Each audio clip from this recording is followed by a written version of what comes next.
Okay, so I'm about to handle this tortoise, and so you just go in from the side so that they can't turn around and bite you.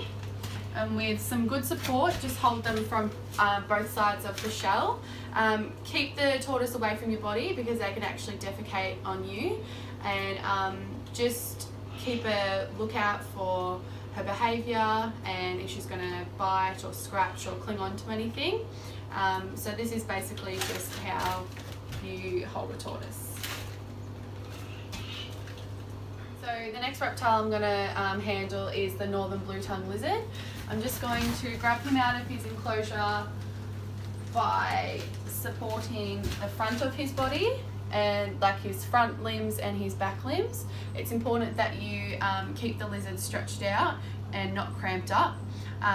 If they do want to move a little or crunch in a little bit, that's okay, but the main thing is to keep all of their body supported.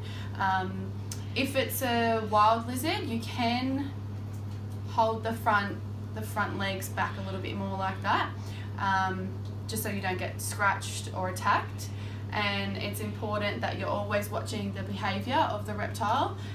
You give it a firm hold, but you're not squeezing or hurting the animal, because if they do become uncomfortable or threatened, they will attack. For the tortoise handling, no equipment was required for this handling procedure, as the reptiles are quite content with handling due to being tamed reptiles and used for encounters at Halls Gap Zoo. No equipment is necessary for handling a tortoise of this size due to the main restraint is having control over the way you hold the shell.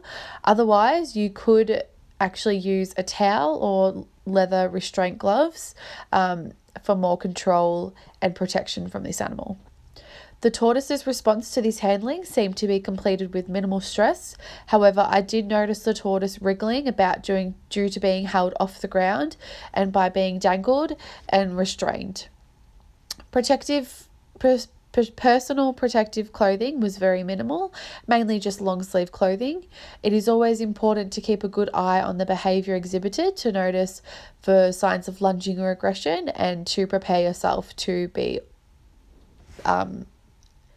prevent getting bitten or scratched, etc.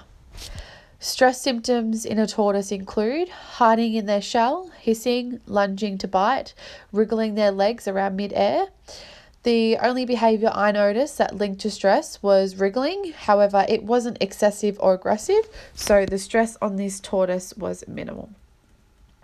For the lizard handling, no equipment was required due to also being a tamed reptile that is used for encounters at the zoo. Otherwise, for a less tamed lizard or a wild one, equipment includes a towel and leather black restraint gloves. This lizard seemed very relaxed during the handling procedure. I did notice the lizard was doing a lot of tongue flicking, which just means that it was smelling the environment around him. Personal protective clothing in this video was minimal, mainly just long sleeve clothing, mostly just because I knew this reptile was tamed and there would be minimal risk with handling this animal, as he is handled a lot by public members.